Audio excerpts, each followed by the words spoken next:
आकाशवाणी दिल्ली प्रस्तुत करता है विशेष फोन इन कार्यक्रम रेडियो डॉक्टर।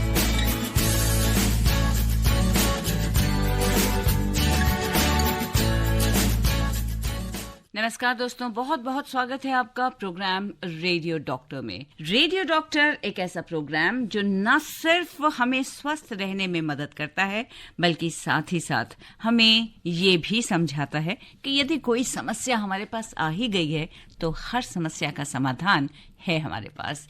रेनबो 102.6, आप हैं विनीता बेदी के साथ, और आज हमारे साथ हमारे स्टूडियो में हैं doctor Piyush Dhawan, gastroenterologist, RML hospital. Doctor साहब, बहुत बहुत स्वागत है आपका। Thank you ma'am. सर, आज का जो हमारा विषय है पाइल्स, कॉजेज एंड ट्रीटमेंट। और साथियों, अगर इस विषय से संबंधित कोई भी जानकारी आप हमसे चाहते हैं तो आप हमें स्टूडियो में फ़ोन कर सकते हैं, और साथ ही साथ हमें व्हाट्सएप भी कर सकते हैं, और व्हाट्सएप के ज़रिए आप अपने प्रश्न हम तक पहुंचा सकते हैं। तो आप हमारे नंबर नोट कीजिए। नंबर है हमारा, अगर आप फ़ोन करना चाहें तो 23421080। Please note again, 23421080। इस नंबर पर कॉल करके आप डॉक्टर साहब से सीधे बात कर सकते हैं, और 9868107070 ये है हमारा व्हाट्सएप नंबर, जिस पर आप अपना संदेश, अपनी क्वेरी, अपना प्रश्न हम तक पहुंचा सकते हैं। तो डॉक्टर साहब, इससे पहले कि कार्यक्रम की शुरुआत हो, इससे पहले कि लोग अपनी समस्या का समाधान तुरंत आपसे चाहें, मैं आपसे सिर्फ एक छोटा सा प्रश्न जानना चाहती हूँ कि पाइल्स क्या है और क्यों होती है? Thank you ma'am for inviting me to this show. Piles, या हिंदी में हम जिसको कहते हैं बवासीर जी, ये मल त्यागने में ब्लीडिंग साथ में जो होती है, ये उस तरह की बीमारी होती है जिसमें मरीज को मल त्यागते वक्त साथ में खून आता है। तो इसके कई कारण होते हैं, जैसे कई लोगों को क्रॉनिक कॉन्स्टिपेशन रहता है या कब्ज की शिकायत रहती है। साथ में ज़्यादा वजन की वजह से, आजकल जो ओबेसिटी हो गई है, उस वजह से पेशेंट को हेमरॉइड्स या पाइल्स हो सकते हैं। थर्डली, प्रेगनेंसी में हमें देखा गया है कि पाइल्स हो जाते हैं। साथ में कुछ लोग मल त्यागते वक्त बहुत ज़्यादा स्ट्रेन करते हैं, उस वजह से पाइल्स या बवासीर की शिकायत मरीजों में उभर के आ सकती है। जी सर, तो अगर ये समस्या आ सकती है यदि कोई ना कोई खान पान संबंधी या आम रोजमर्रा के जीवन में कोई स्ट्रेस होता है, कोई इस तरह की परेशानी होती है, हमारे लाइफस्टाइल में किसी सुधार की आवश्यकता होती है। ये आपने अच्छी बात की कि पाइल्स एक तरह की लाइफस्टाइल डिसऑर्डर ही है जी। तो आजकल की भागदौड़ वाली जिंदगी में लोग सिटिंग जॉब बहुत कॉमन हो गया है। उस वजह से हमारे जो पेल्विस होता है, इस जगह पे काफी प्रेशर पड़ता है। तो मेनली पाइल्स जो होता है, वो जो हमारे मल त्यागने का रास्ता होता है, वहाँ की नसों पे स्ट्रेन पड़ने की वजह से वो नसें फूल जाती हैं और वहाँ से ब्लीडिंग होती है। तो ज्यादा सिटिंग वाले जॉब में ये दिक्कत पाई गई है। दूसरा, आजकल लोग जो है पानी का सेवन ठीक से नहीं करते हैं।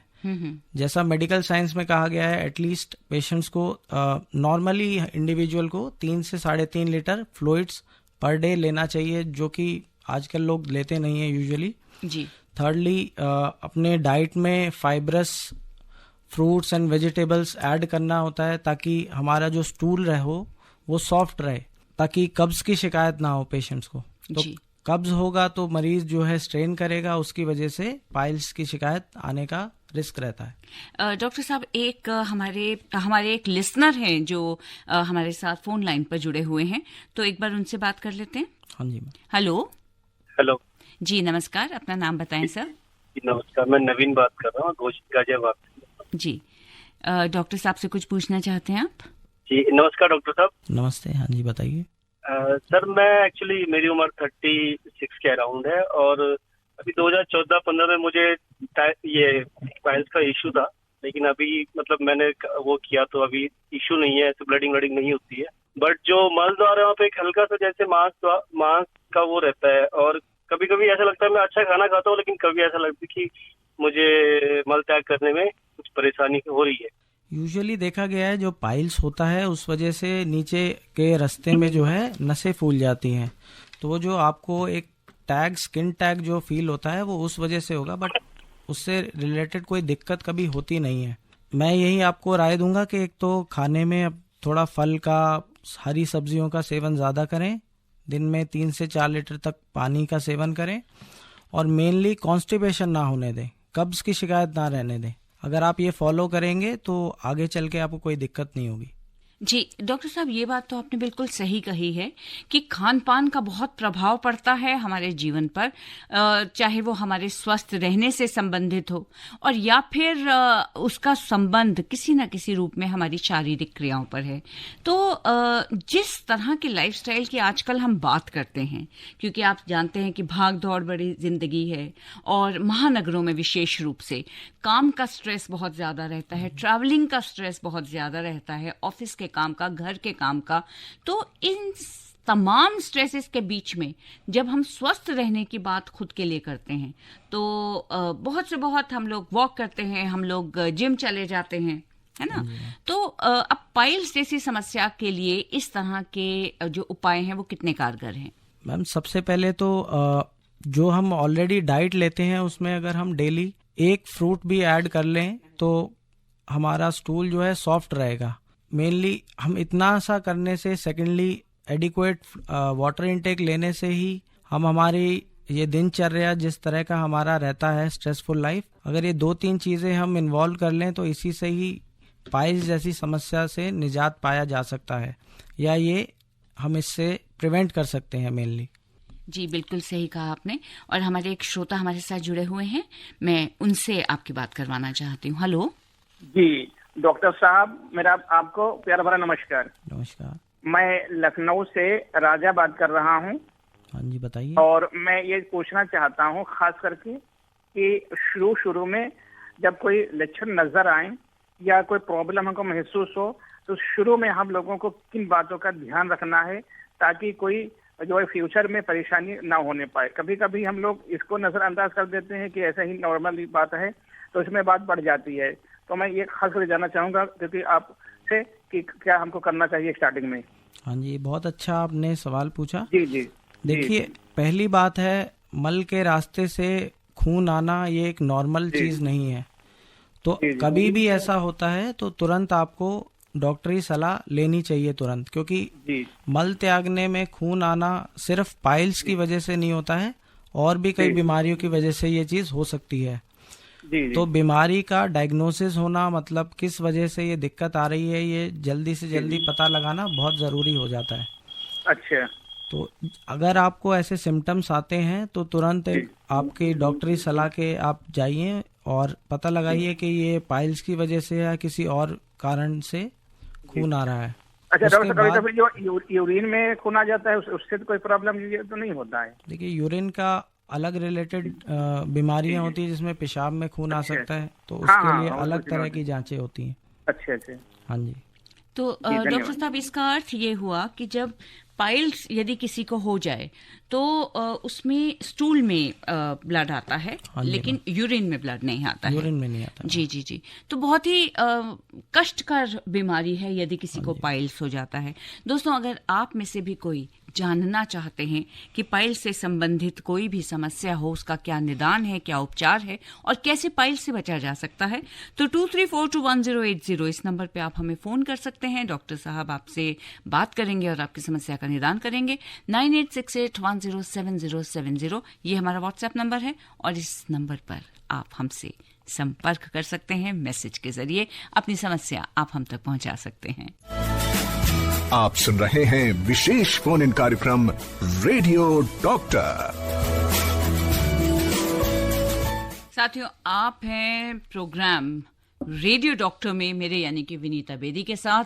मेरे साथ आज हमारे स्टूडियो में हैं doctor Piyush Dhawan, gastroenterologist, RML hospital, और आज का हमारा विषय है पाइल्स कॉजेज एंड ट्रीटमेंट, अर्थात बवासीर, कारण और उपचार। तो डॉक्टर साहब, पुनः स्वागत है आपका इस कार्यक्रम में।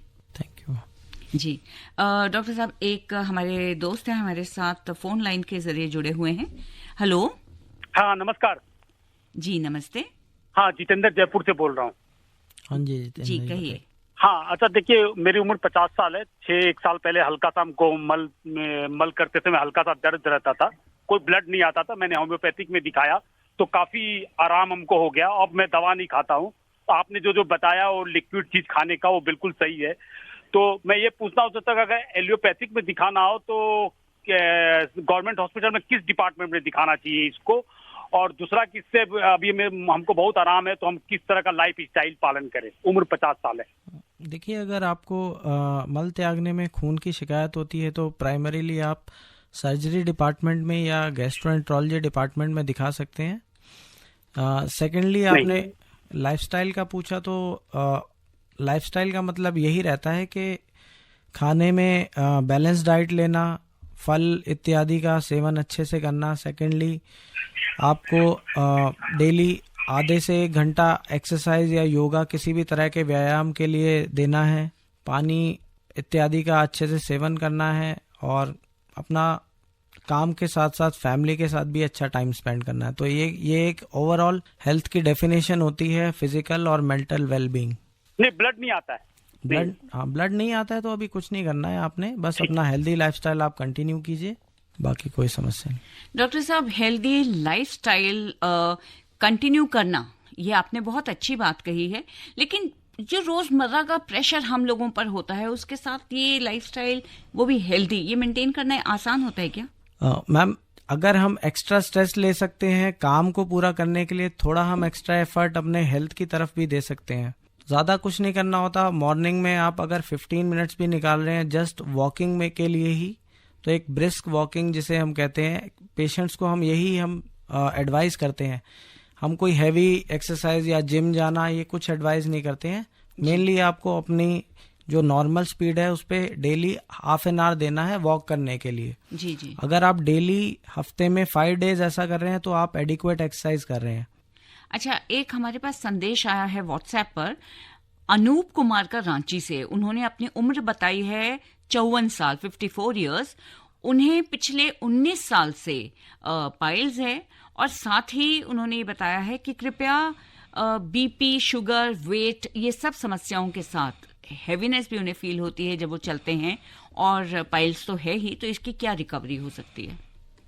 मैम, इनको तो मल्टीपल प्रॉब्लम्स हैं, तो जी। इसके लिए एक बार डॉक्टरी सलाह ये लें, उसके बाद मैं ज़्यादा अच्छे से बता पाऊंगा। थोड़ा इनका रिपोर्ट्स और सारी चीज़ें होती, क्योंकि बीपी शुगर के साथ लिवर की और भी कई बीमारियां एसोसिएटेड होती हैं, जिसमें पाइल्स और दूसरे तरह की और समस्याएं आ जाती हैं। जी जी जी जी। अच्छा, एक मैसेज है मोहम्मद इब्राहिम का। इन्होंने ये पूछा है कि is it fact that using English toilet increases the chances of piles? ऐसा कुछ होता है क्या? मैम, एक्चुअली देखा गया है, जो हमारे इंडियन टॉयलेट्स होते हैं जी, उसमें हमारे जो पोजीशन होती है मल त्यागने की, वो ज़्यादा बेटर होती है। ऐसा मेडिकल साइंस में भी पाया गया है।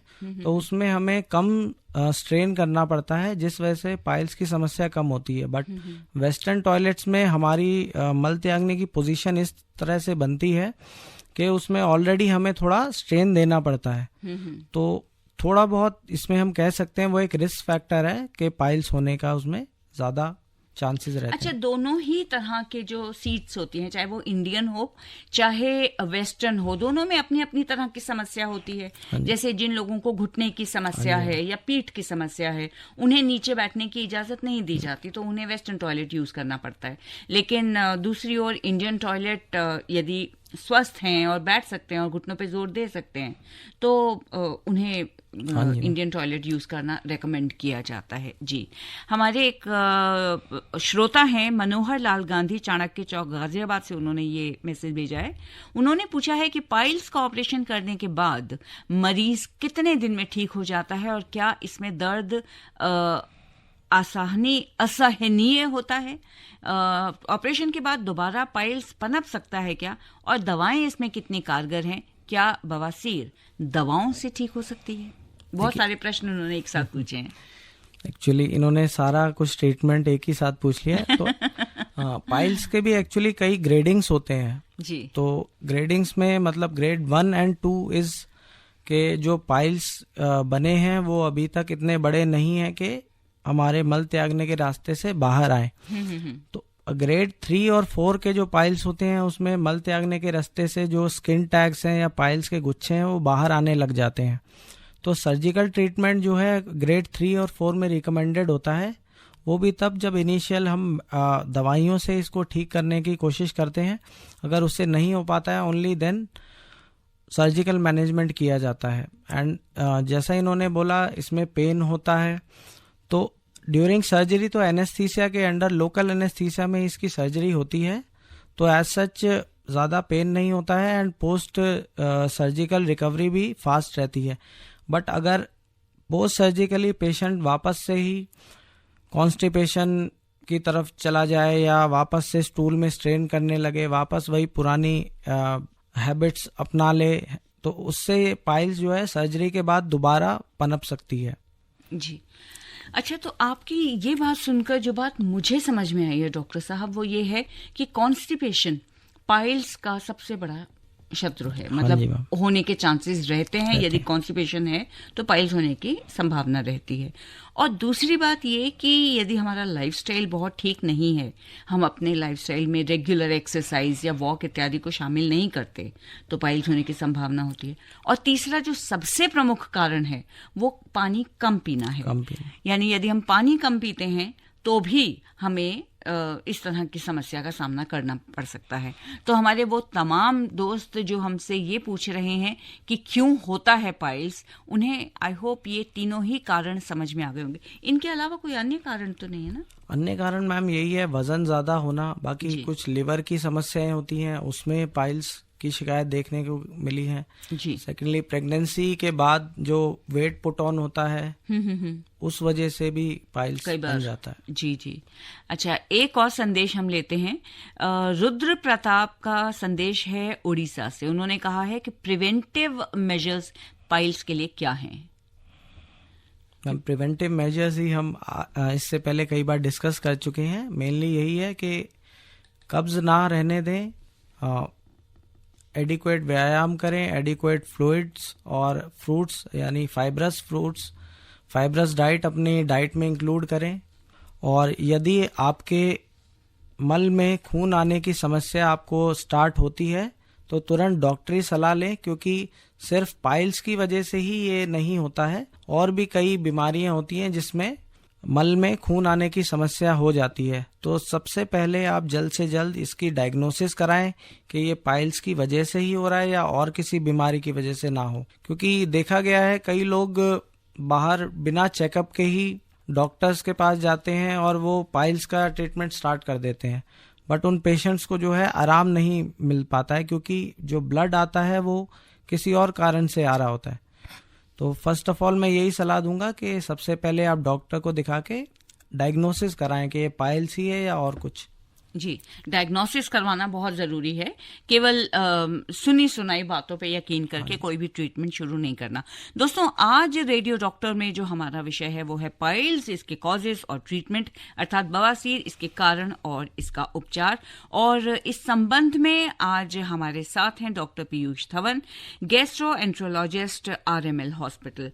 तो बने रहिए हमारे साथ हमारे इस कार्यक्रम में। 23421080 और 23421084 इन 2 फोन नंबर्स पे फोन करके आप डॉक्टर साहब से अपनी समस्या या अपने मन में कोई भी भ्रम है उसका निदान पा सकते हैं। 9868107070 9868107070 ये है हमारा व्हाट्सएप नंबर, जिस पर आप हमें संदेश भी भेज सकते हैं। मैं हूं आपके साथ विनीता बेदी, पुनः आपसे मिलती हूं और डॉक्टर साहब से हम ढेर सारी बातें पूछेंगे पाइल्स और उसके कारणों व उपचार के बारे में। आप सुन रहे हैं विशेष फोन इन कार्यक्रम रेडियो डॉक्टर। दोस्तों, स्वागत है आप सभी का कार्यक्रम रेडियो डॉक्टर में। मैं हूं विनीता बेदी और आज हमारे साथ हमारे स्टूडियो में आए हुए हैं doctor Piyush Dhawan, gastroenterologist, RML hospital. और आज का हमारा विषय है पाइल्स, कॉजेस एंड ट्रीटमेंट। और इसी संदर्भ में डॉक्टर साहब हमसे बात करने के लिए हमारे एक श्रोता हमारे साथ जुड़े हुए हैं, तो मैं उन्हें फोन पर ले रही हूं। हेलो जी, नमस्कार। जी नमस्ते, अपना परिचय बताइए, कहाँ से बोल रहे हैं? जी, मैं मेरठ से राजीव मित्तर बोल रहा हूँ। मेरी उम्र 62 साल है। जी जी जी जी। मैडम सबसे पहले आपको धन्यवाद भी देना चाहूंगा जी। और रिक्वेस्ट करना चाहूंगा कि ये एफएम के ऊपर गाने तो हम सारे दिन ही सुनते हैं, ये जी। कार्यक्रम इतना इम्पोर्टेंट है कि इसमें गानों की बजाय पूरे 1 घंटे अगर पेशेंट्स की प्रॉब्लम ली जाए तो न जाने कितने श्रोताओं को लाभ मिलेगा। तो आकाशवाणी रेनबो को जी। आपके माध्यम से मैं रिक्वेस्ट करना चाहता हूँ कि ये कार्यक्रम के अंदर ना एक्सक्लूसिव केवल डॉक्टर का ही कार्यक्रम हो। जी। गाने तो हम सुनते ही रहते हैं जी, गाने तो सुनते नंबर रहते हैं, 2। लेकिन बीच बीच में डॉक्टर साहब को थोड़ा सा सांस लेने का भी ब्रेक चाहिए होता है तो जी जी जी जी, वो भी जरूरी है, उसका भी स्वागत है। जी जी। अच्छा, जी, अब जो डॉक्टर साहब ने कारण बताए थे कि ओवरवेट या पानी कम पीना, जैसे हमारी दादी नानी कहती थी, मैं महसूस करता हूँ कि ज्यादा मिर्च खटाई मिर्च मसाले खाने से भी प्रॉब्लम होती है क्या, एक तो इस पर क्लियर करें। एक जैसे बवासीर के बारे में आप बात बता रहे हैं, किसी की सिस्टम एक बीमारी होती है भगंदर और नासूर, वो कितनी डिफरेंट है इनसे। और तीसरा कि ऑपरेशन जो कराते हैं क्या वो पूरी तरह से कामयाब होता है और रिलैप्स भी हो जाता है? देखिए, आपने कहा जैसे मिर्च मसाला, तो डेफिनेटली मिर्च मसाला या ये सब खाने से पाइल्स की शिकायत में मतलब अगर पहले से पेशेंट को है तो उसमें दिक्कत आने की संभावना रहती है, क्योंकि ये सब जो भी हम खाते हैं हमारे गट में ऑलरेडी कुछ अच्छे बैक्टीरियाज होते हैं जो हमारे सिस्टम को नॉर्मल रखते हैं। तो कुछ भी हम जिस तरह का हम खाना खाएंगे वैसा ही प्रभाव उन पर पड़ता है, तो उसकी वजह से उनका एक सिस्टम ऑल्टर हो जाता है, जिसकी वजह से आइदर कब्ज या फिर दस्त की शिकायत मरीजों में देखी गई है। ज़्यादा मिर्च मसाला या इस टाइप का बाहर का जितना जंक फूड होता है ये सब खाने से, तो फर्दर जो है डायरिया या फिर कब्ज होने से पेशेंट को स्टूल आउटपुट ज़्यादा जाना पड़ेगा, तो उससे डेफिनेटली पाइल्स में दिक्कत बढ़ जाएगी। थर्डली आपने बोला भगंदर नासूर, ये एक तरह से आप ये फिस्टुला या फिशर की दिक्कत होती हैं। फिशर एक तरह से आप लगा लीजिए जो मल त्यागने का रास्ता होता है वहाँ पर घाव बन जाता है। तो वो घाव इस कारण बनता है कि कुछ कब्ज वाले पेशेंट में जो है स्टूल जो है काफ़ी हार्ड हो जाता है, तो जब वो हार्ड स्टूल पास करते हैं तो वहाँ पर मल त्यागने के रास्ते में घाव बन जाता है, उस घाव को ही फिशर कहा जाता है। तो ये पाइल्स से थोड़ी सी अलग होती है और इसका ट्रीटमेंट भी अलग होता है। थर्डली जो आपने नासूर या फिस्टुला टाइप की बात बोली है, फिस्टुला इन दोनों से एक अलग बीमारी है जिसमें जो हमारे मल त्यागने का रास्ता होता है और जो बाहर का रास्ता होता है उसमें एक कनेक्शन बन जाता है। तो ये एक ऑल टुगेदर डिफरेंट बीमारी है, बट वही मैंने कहा अगर आपको मल त्यागने में खून आता है तो आप तुरंत डॉक्टरी सलाह लें और डायग्नोसिस कराएं कि ये पाइल्स की ही शिकायत है या और किसी तरह की बीमारी है। डॉक्टर साहब, एक संदेश भी हमारे पास आया हुआ है एडवोकेट वारिस अली खान साहब का, लखनऊ उत्तर प्रदेश से। उन्होंने भी यही बात पूछी थी कि फिस्टुला और फिशर में क्या अंतर है और ये मेडिसिन लेने से बीमारियां ठीक हो जाती हैं क्या? इनिशियली इन सब का मेडिसिन से इलाज हो जाता है जी, बट जैसा मैंने कहा इनके भी स्टेजेस होते हैं। मेडिसिन के साथ साथ सर्जिकल ट्रीटमेंट भी कुछ केसेस में रिक्वायर्ड होता है। अगर ये क्रॉनिक बन जाते हैं, मतलब काफी समय लंबे समय की बीमारी बन जाती है, तो वो दवाई के साथ साथ कई बार सर्जिकल ट्रीटमेंट से ही पूरी तरह क्योर हो पाती है। अच्छा, क्या पाइल्स के बाद फिस्टुला हो जाता है? एडवोकेट वारिस अली खान साहब आगे पूछ रहे हैं। और फिस्टुला के सिम्टम्स क्या हैं? नहीं ma'am, fistula in all together different बीमारी है। पाइल्स के साथ इसका कोई एसोसिएशन यूजुअली होता नहीं है जी।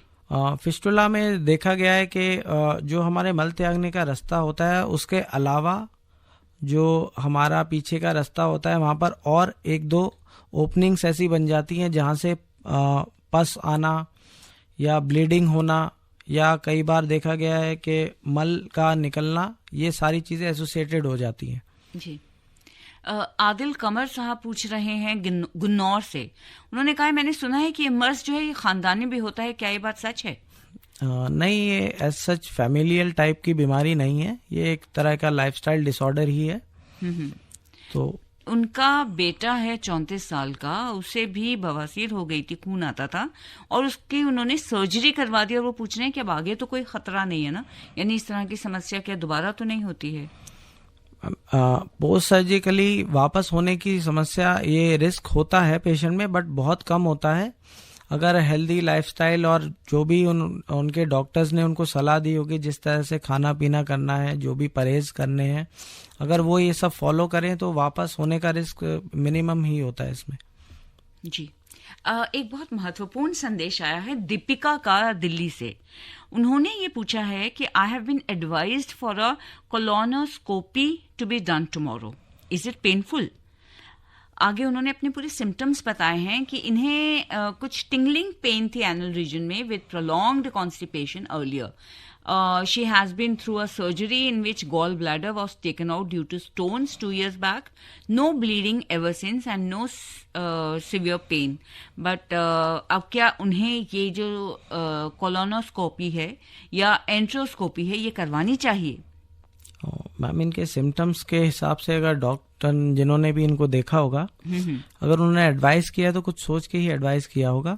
उन्होंने लिखा है कि there is no severe pain but pin pricking type pain is there sometimes.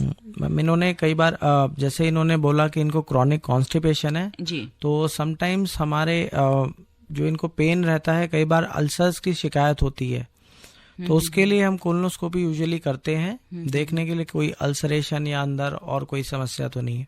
अच्छा, एक संदेश हम और लेंगे, उसके बाद एक ब्रेक लेते हैं. ये संदेश हमें भेजा है अक्षय ने मेरठ से. उन्होंने ये पूछा है आलू, गोभी, बंद गोभी, अंडा ये सब खाने से मुझे गैस बनती है और डॉक्टर्स ने बताया कि आपको बवासीर की शिकायत है. ऐसा क्यों होता है और इसका क्या उपचार है? ये शिव ने पूछा है मेरठ से. और अक्षय का मेरठ से संदेश ये है कि मुझे मल मार्ग पर कीड़े जैसे चलने का एहसास होता है, उसका कुछ उपचार बताइए. ये दो अलग अलग संदेश हैं, एक ही नंबर से आए हैं.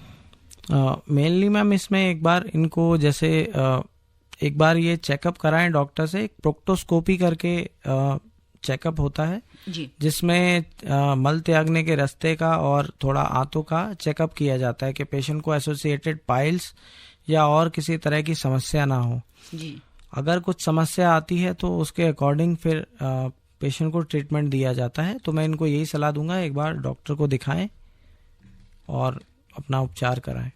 और जो गैस से संबंधित समस्या उन्होंने पूछी थी कि ये सब खाने से गैस होती है और डॉक्टर ने कहा है कि बवासीर है, तो गैस का बवासीर से कोई संबंध होता है? शिव ने मेरठ से हमसे पूछा था. नहीं मैम, यूजुअली बवासीर का जो है सिम्टम्स यही होते हैं कि हमें मल त्यागने के रास्ते से खून आना, वहाँ पर खुजली होना या वहाँ पर कुछ स्किन टैग्स या मास जैसा फील होना.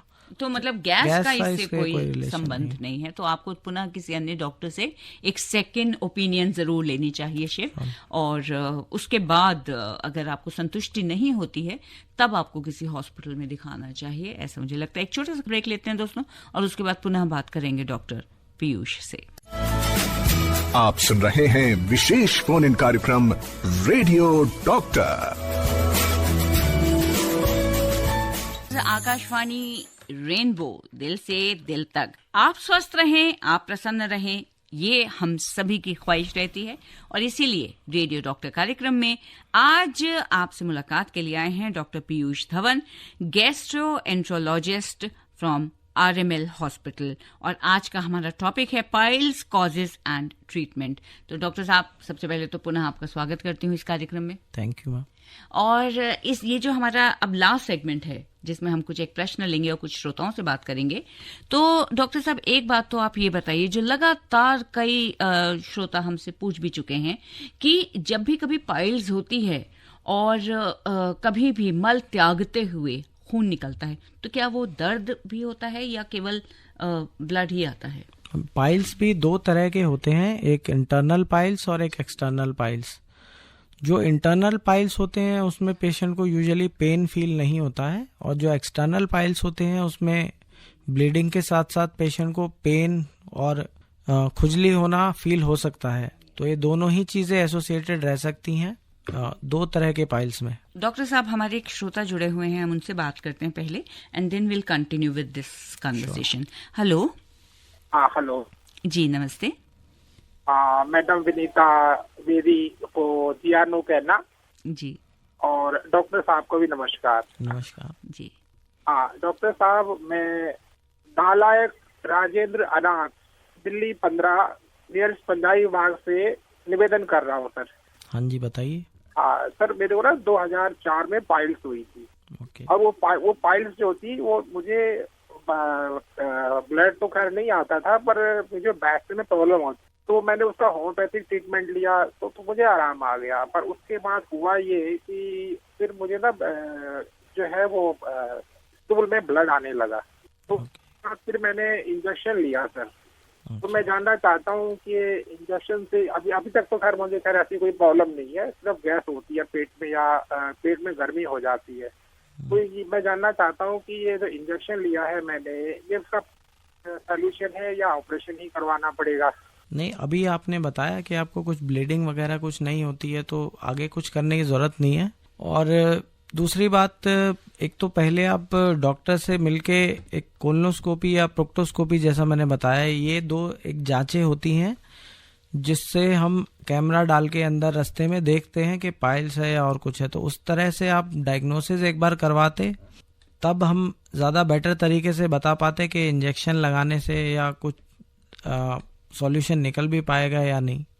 बट अगर अभी आपको कोई तकलीफ नहीं है तो अभी आपको कुछ नहीं करना है। अभी आप अपना नॉर्मल जो लाइफ है वो आप कंटिन्यू कीजिए। अगर कोई समस्या दोबारा से आती है तो आप डॉक्टर्स को आके दिखा सकते हैं। अच्छा डॉक्टर साहब, एक बात जो मैंने महसूस की है, कई बार हम बीमारी से भी ज्यादा बीमारी के डर से घबरा जाते हैं, और ऐसी स्थिति में हम जब भी कभी उससे मिलते जुलते सिम्टम्स देख लेते हैं तो हम मान लेते हैं कि ये बीमारी तो हमें है। तो ऐसे परेशानियां अगर कभी हमारे सामने आती हैं या ऐसा डर हमारे मन में बैठ जाता है, तब हमें क्या करना चाहिए? ये आपने बहुत अच्छा क्वेश्चन पूछा, क्योंकि इस तरह के कई पेशेंट्स सुने सुनाए बीमारियों, और आजकल जैसा आपने देखा है कि इंटरनेट पर सब अवेलेबल है, तो पेशेंट्स खुद ही सिम्टम्स देख के खुद ही पढ़ के जो है अपने आप को बीमार बना लेते हैं और फिर डॉक्टरी सलाह के लिए आते हैं। तो ऐसे में यही करना चाहिए पेशेंट को कि अगर आपको कुछ भी डाउट है तो एक बार आप डॉक्टर्स के पास जाएं, अपनी समस्या बताएं। डॉक्टर्स जो भी रेलेवेंट चेकअप होगा वो आपको एडवाइस करेंगे, वो आप सब कुछ कराएं, और सब कुछ नॉर्मल आने के बाद या कभी कुछ बीमारी निकलती भी है उसके बाद आपको उसके हिसाब से ट्रीटमेंट दिया जाएगा, या फिर अगर सब कुछ सही आता है तो आपको एश्योरेंस दिया जाएगा कि आपको कोई समस्या नहीं है। जी, तो डॉक्टर साहब, हमारे श्रोता राजेंद्र जी अभी हमसे बात कर रहे थे, उनका फोन कट गया था, उन्होंने पुनः कॉल किया है तो वो अपनी बात पूरी करना चाहते हैं, तो मैं उन्हें लाइन पर ले रही हूँ। राजेंद्र जी नमस्कार, पुनः नमस्कार आपको। हाँ नमस्कार मैम। डॉक्टर साहब को भी एक मरतबा से नमस्कार डॉक्टर साहब। तो आप अपनी बात पूरी कीजिए। डॉक्टर साहब, मैंने ये कहा था कि 2004 में मुझे पाइल्स हो गई थी, उसके बाद मैंने जो है किसी ने मुझे प्रेफर किया कि आप इसका इंजेक्शन ले लो, तो इंजेक्शन मैंने ले लिया तो मुझे आराम आ गया। पर अब गैस बनती है, गर्मी होती है पेट में, और फिलहाल स्टूल में जो है ब्लड तो नहीं आता। पर मैं जानना ये चाहता हूँ क्या इसका परमानेंट सोल्यूशन है, ऑपरेशन करवाना पड़ेगा, और ऑपरेशन के बाद क्या आप लोग बॉडी चेंज कर देते हैं? डॉक्टर साहब, इससे पहले कि आप इस बात का जवाब दें, मैं भी ये वाली बात पूछना चाहती हूँ कि क्या पाइल्स से रिलेटेड है गैस? हालांकि ये बात मैंने भी थोड़ी देर पहले भी पूछी थी, लेकिन लगातार ये दूसरे ऐसे श्रोता हैं जिन्होंने गैस की बात बीच में की है पाइल्स के साथ, तो क्या दोनों का कुछ आपस में कनेक्शन है? मेनली मैम ये सारा एक तरह से लाइफस्टाइल डिसऑर्डर्स ही है, ज्यादा गैस बनना, कॉन्स्टिपेशन की वजह से पाइल्स होना, तो ये सारी बीमारी इंटर रिलेटेड है, बट सबके लिए ट्रीटमेंट अलग अलग होता है। तो अगर पेशेंट को इनको जैसे पेशेंट बोल रहे हैं कि इनको गैस वगैरह बन रही है, तो उसका अलग दवाइयाँ और कुछ अलग टेस्ट होते हैं जिससे हम देख सकते हैं कि गैस क्यों ज़्यादा बन रही है। अगर बन रही है तो उसके हिसाब से उसको ट्रीटमेंट दिया जाएगा। बाकी जैसे इन्होंने बताया अभी इनको कुछ ब्लीडिंग वगैरह की समस्या नहीं है, तो जो भी इनका पाइल्स की जो शिकायत थी वो तो इस वक्त जो है ठीक चल रही है, उसमें कोई कुछ करवाने की या कुछ सर्जिकल मैनेजमेंट कराने की इनको अभी कोई ज़रूरत नहीं है। जी, तो राजेंद्र जी, आई होप आपको अपनी प्रश्न का उत्तर मिल गया होगा। तो बहुत बहुत शुक्रिया साथी हमारे साथ जुड़ने के लिए। और डॉक्टर साहब, मैं इसी बात को कंटिन्यू करते हुए, तो वो लोग जो इस कार्यक्रम को सुन रहे हैं पाइल्स के उपचार और उसके कारणों से या जो प्रिकॉशंस क्या क्या लेने चाहिए, उनसे जुड़ी हुई जानकारी जो दोस्त चाहते हैं उनके लिए फिलहाल हमारी आवश्यकता है कि हम उन्हें बताएं। सर, जैसे वे लोग जो गरिष्ठ खाना खाते हैं यानी हैवी फूड खाते हैं, क्योंकि हमारे यहाँ खाने का हर एक घर का एक पैटर्न है और बहुत कम लोग हैं जो उबला हुआ या हल्का खाना खाएं, और विशेष रूप से जो कम उम्र के बच्चे हैं वो इस तरह का खाना खाना बहुत शौक से पसंद नहीं करते, तो बाहर बहुत खाना पसंद करती है यंग जनरेशन विशेष रूप से। तो मेरा ये प्रश्न है आपसे कि आजकल जैसे बच्चे मोमोज बहुत खाते हैं, और पीछे कोई ये बात कर रहा था कि जो कच्चा मैदा होता है चाहे वो स्टीम्ड क्यों ना हो, वो बहुत नुकसानदायक होता है क्योंकि वो गट में चिपक जाता है, आंतों में चिपक जाता है, जिसकी वजह से अनेक प्रकार की समस्याएं हो सकती हैं। इस विषय में आप क्या कहेंगे? यूजुअली मैम जो मैदा होता है वो जैसा कहते हैं चिपकता है, यूजुअली वो हमारे डाइजेस्टिव सिस्टम में जाके इतने जल्दी डाइजेस्ट नहीं हो पाता है जी। तो उसमें कुछ यूजुअल कुछ फाइबर जो एक होल व्हीट होता है या हम गेहूं खाते हैं या रोटी खाते हैं, उसमें फाइबर का कंटेंट ज़्यादा होता है एज कम्पेयर टू मैदा जी। तो मैदा की चीज़ों में जब हमारे गट से पास ऑन होता है तो ज़्यादा से ज़्यादा पानी हमारा गट उसमें से इजीली खींच लेता है। तो मैदा खाने के बाद जो हमारा स्टूल होता है वो काफ़ी हार्ड बनता है जी। तो जिस कारण कॉन्स्टिपेशन तरह की शिकायतें, और पेशेंट स्टूल पास करने में बहुत ज़्यादा स्ट्रेनिंग करते हैं, तो बवासीर की समस्या, कॉन्स्टिपेशन, तो इस तरह की मल्टीपल डिसऑर्डर्स हो जाते हैं। तो इसीलिए मैदा का सेवन और ये मोमोज का सेवन करना, मैं तो पेशेंट्स को यही राय दूंगा कि ना ही करें तो ज़्यादा अच्छा है, क्योंकि मैंने भी देखा है काफ़ी पेशेंट्स।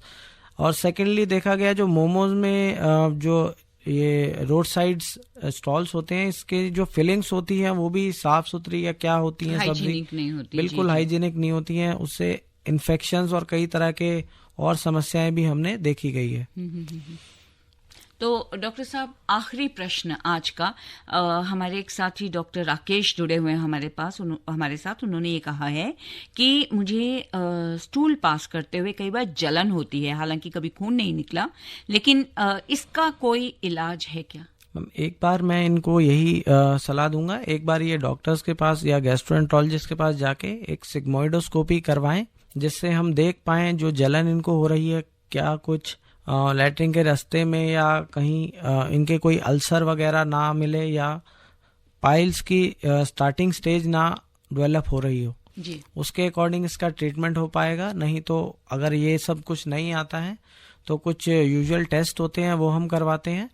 थर्डली, फिलहाल के लिए इनको एक ही सलाह दूंगा, यूजुअली इन पेशेंट में हम सीड्स बात करके जो उपचार होता है वो देते हैं, जिसमें पेशेंट को कुछ नहीं करना होता, एक टब में थोड़ा ल्यूकवार्म वाटर लेके बस उसमें बैठना होता है, ताकि जो हमारे मल त्यागने का रास्ता है वहाँ की नसें थोड़ी सी सूदिंग इफेक्ट आए, थोड़ा कुछ छोटा मोटा इन्फेक्शन है वो ट्रीट हो पाए। तो ये काम उन्हें दिन में 2 से 3 बार करें तो 15 मिनट अगर उसमें बैठेंगे, सीट्स बात करके होता है।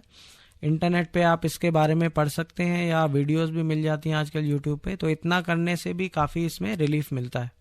अच्छा डॉक्टर साहब, इस तरह के जो उपचार हैं वो तब हमारे लिए बहुत कारगर होते हैं जब हमारे पास वो सुविधा हो। मान लीजिए कोई सुबह से लेकर शाम तक ऑफिस में रहता है, तो उसके बाद तो वो फिर रात को जब थका हुआ आएगा तभी वो इस तरह का उपचार कोई कर पाएगा? कोई नहीं मैम, एक बार भी अगर पेशेंट कर रहा है उसमें भी काफ़ी रिलीफ पेशेंट को मिल जाता है। जी जी। तो एटलीस्ट 2 से 3 बार ना सही, अगर एक टाइम भी अगर आप ऐसा कर लेंगे तो काफ़ी पेशेंट को रिलीफ मिल जाता है। जी, तो ये काफ़ी कारगर सुझाव रहेगा यदि मल त्याग करते हुए किसी को जलन होती है। अच्छा डॉक्टर साहब, चलते चलते एक आखिरी प्रश्न अवश्य मैं आपसे पूछना चाहती हूँ। पाइल्स के बारे में लोग बात बहुत करते हैं, और आपने जो कई सिम्टम्स भी बताए या जिस तरह से आपने इनके कारण बताए, उन कारणों में एक बड़ा कारक मुझे ये लगा कि हमारे खान पान में उतनी व्यवस्था ठीक नहीं होती। तो मिर्च मसालेदार भी कभी हमारे एक श्रोता ने पूछा था, घी तेल का कितना बड़ा योगदान रहता है पाइल्स बढ़ाने में या कम करने में? घी तेल का एज सच कुछ मतलब एसोसिएटेड कुछ ज़्यादा पाया नहीं गया है जी। मेनली यही पाया गया है कि अगर हमारी डाइट एक एडिक्वेट डाइट हो जिसमें कार्बोहाइड्रेट, प्रोटीन, फाइबर एडिक्वेट रहे और लिक्विड अच्छे से रहे, तो ये सारा एक तरह से बैलेंस डाइट जो हम कहते हैं वो अगर हम पेशेंट को दें या नॉर्मल इंडिविजुअल खाए तो इस सब की समस्या से दूर रह सकता है। जी, बहुत बहुत शुक्रिया डॉक्टर साहब हमारे साथ इस कार्यक्रम में जुड़ने के लिए, हमारे श्रोताओं को इतनी अच्छी सलाहें देने के लिए। दोस्तों, आज रेडियो डॉक्टर में हमारे साथ जुड़े हुए थे doctor Piyush Dhawan, gastroenterologist from RML hospital, और आज हमारा विषय था पाइल्स, कॉजेज एंड ट्रीटमेंट। बहुत बहुत शुक्रिया डॉक्टर साहब। और इस संबंध में कोई भी समस्या यदि हमारे श्रोताओं को होगी तो डेफिनेटली वो आपसे हॉस्पिटल में आके भी संपर्क कर सकते हैं। अभी आप आकाशवाणी दिल्ली से विशेष फोन इन कार्यक्रम रेडियो डॉक्टर सुन रहे थे। कार्यक्रम की प्रस्तुतकर्ता थी शालिनी मित्तल।